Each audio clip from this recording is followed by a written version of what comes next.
Tiene la gentileza ahora de atendernos en esta mañana Jorge Elbaum, periodista, sociólogo, integrante del llamamiento argentino judío, y queremos que nos ayude Jorge con su opinión y su análisis sobre esta coyuntura tan grave que se vive a nivel global por la situación en Palestina, con la reacción y los ataques de Israel y la crisis humanitaria, pero vista desde acá, desde el sur, también con el conflicto y la polémica desatada por el comunicado de Cancillería y la reacción de algunos sectores y los cruces del candidato presidencial Sergio Massa, que de alguna manera desautorizó o no compartió ese comunicado de Cancillería condenando a Israel. Bueno, geopolítica global en el orden nacional también. Jorge, te saluda Pablo, gracias por atendernos, ¿cómo te va? Hola Pablo, ¿qué tal? Muy buenos días, ¿cómo estás vos? Muy buenos días, un gusto grande encontrarte en esta circunstancia también para charlar un ratito. Bueno, danos tu mirada de esto, de esta coyuntura. Frente a una situación como la que se está desarrollando, en principio cualquier mirada, opinión o interpretación o análisis requiere un paraguas, si se quiere, humanitario, ¿no? Y que exige decir que se necesita una tregua inmediata, un cese de los bombardeos y tratar de, obviamente, salvar vidas de civiles, sobre todo niños que están muriendo habitualmente, diariamente en Gaza. Eso es imprescindible en términos de lo que sucede hoy. En segundo término, relativo específicamente al posicionamiento de América Latina y de Argentina en particular, hay muchas diferencias, desde Bolivia, que rompió relaciones diplomáticas con Israel, Petro, que llamó al embajador, México, que se ofrece para mediar, y Argentina, de alguna manera, con las contradicciones que aparecen en plena campaña electoral, con un posicionamiento que es común, en principio, al peronismo y que está en el ADN de la diplomacia argentina, y es que Argentina siempre ha votado para cuestionar la ocupación de tierras de Cisjordania, que es Palestina, digamos, por parte de los colonos de Israel. Ha solicitado, como siempre, el regreso a las fronteras de 1967. Y después, respecto específicamente a esta situación concreta, disparada el 7 de octubre con una operación militar sobre población civil en la frontera de Gaza con Israel, bueno, sí hay diferencias acerca de la caracterización, si fue un acto militar o fue un acto terrorista. Yo me inclino en la segunda opción, en la medida que hay rehenes niños, que se asesinaron también niños, etcétera, y obviamente una respuesta desproporcionada de un país con un ejército infinitamente más poderoso que una milicia ubicada en Gaza, y estamos hablando de uno de los 10 países que tiene bombas nucleares en el mundo. No estamos hablando, digamos, en este momento hay dos grandes conflictos a nivel global, que son Rusia en Ucrania, Israel en Gaza, y dos de esos actores político-militares, estados, tienen ojivas nucleares, sí. Con lo cual la situación exige, digamos, que sea muy cuidadosa en términos de que no se generalice, tratar desde la diplomacia, desde la sociedad civil, desde los organismos internacionales, a una tregua humanitaria, a la devolución de los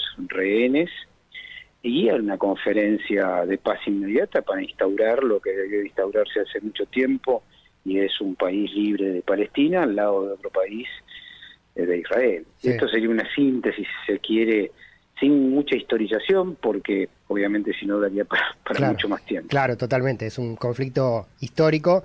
En los dos conflictos que mencionás, Jorge, estamos con Jorge Elbaum, en Ucrania y en Palestina, y me animo a agregar una hipótesis de conflicto en Oriente con China, con Taiwán, con ese conflicto que hay ahí, o hasta Corea del Norte y Corea del Sur. En todos está la OTAN y está Estados Unidos sobrevolando, ¿no? Hay un poder suprarregional que siempre aparece interviniendo y no para la paz, sino para la guerra, ¿no? No, absolutamente. El gran responsable del conflicto en Medio Oriente o Cercano Oriente es Estados Unidos. Es el único país que vetó la semana pasada una tregua humanitaria, votada por 130 países del mundo, que no se puede realizar básicamente porque Estados Unidos es cómplice de todas las políticas colonialistas en el mundo, incluso por supuesto la que desarrolla el gobierno de Israel sobre los palestinos. Y eso es lo lamentable, porque también efectivamente la guerra en Ucrania es un invento de Estados Unidos, en la medida que en la década del 90 hubo un compromiso con la Federación Rusa de no extender más la OTAN, y sin embargo la OTAN se extendió sistemáticamente 13 países más, suscribiendo en una clara orientación para rodear a Rusia, que salió en defensa propia y también en defensa, por supuesto, de los rusohablantes que venían siendo asesinados en el Donbass, en el este de Ucrania. Ese es en realidad, pero al mismo tiempo que esto sucede, y mientras esto sucede, las empresas del complejo militar industrial norteamericano siguen cotizando mejor en bolsa, casi subieron un 25% en los últimos 2 años, producto de estos dos conflictos, porque esas empresas se cotizan, empiezan a vender más armamento bélico, y bueno, eso es un gran negocio para los Estados Unidos. Sí, sí, la reconstrucción de Ucrania y la reconstrucción de Gaza, que ahora está partida en dos, va a ser un gran negocio para estas mismas empresas norteamericanas. ¿Qué pasa con la comunidad judía en Argentina? La DAIA reaccionó duramente contra el comunicado de Cancillería, contra el posicionamiento de Cancillería. ¿Nos podés, Jorge, dar una dimensión de cómo es esa interna política en Israel, el gobierno de Netanyahu que estaba contra las cuerdas, con manifestaciones en contra, y de repente esta situación le permite cohesionar y salir fortalecido con una guerra mediante, ¿no? Muy triste, pero es así. ¿Cómo nos lo explicás?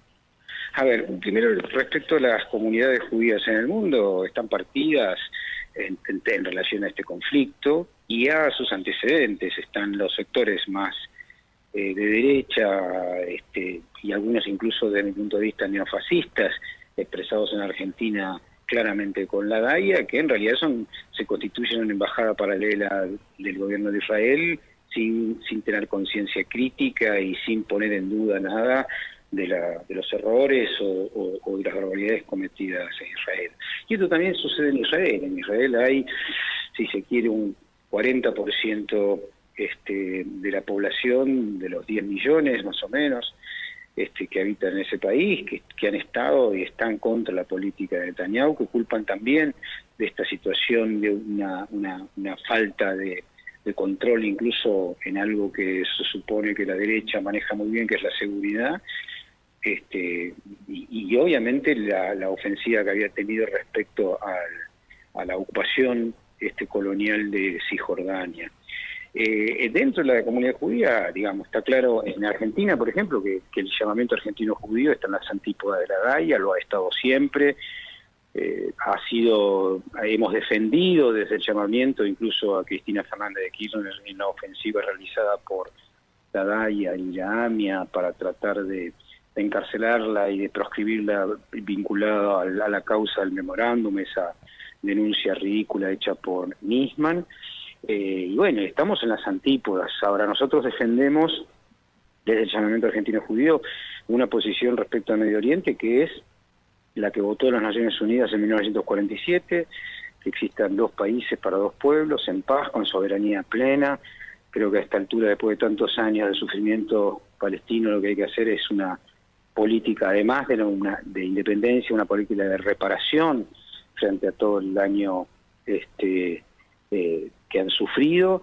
Consideramos que la verdadera representación del pueblo palestino es la Autoridad Nacional Palestina, es decir, Al-Fatah, la ONP, fundada por Yasser Arafat, y de ninguna manera lo es los grupos teocráticos como la Yihad Islámica o Hamas, que son tradiciones ajenas al laicismo y incluso la negociación política necesaria para superar estos conflictos. Creemos también que, digamos, lo que ha hecho Hamás es un acto terrorista, sobre todo porque la mitad de las víctimas asesinadas de 1.400 personas en esa operación son civiles, 150 niños, con lo cual eso es injustificable, como por supuesto también lo es injustificable el bombardeo sobre población civil hecha por Israel. Hay un diputado israelí de la lista árabe judía, por supuesto están en minoría,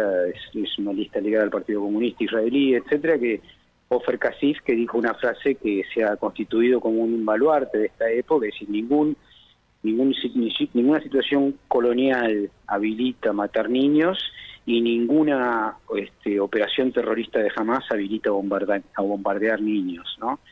Creo que en ese sentido hay que tener una posición muy clara, que tanto se enfrente a la lógica teocrática de las políticas de Hamás, como a la lógica colonial brutal de Israel. Muy claro, Jorge Elbaum, sociólogo y periodista, integrante del llamamiento argentino judío. Jorge, la última, y te liberamos agradeciéndote mucho este rato. Nos parecía fundamental poder desarrollarlo de la manera que vos lo hacés, con tantos nexos históricos y políticos presentes también.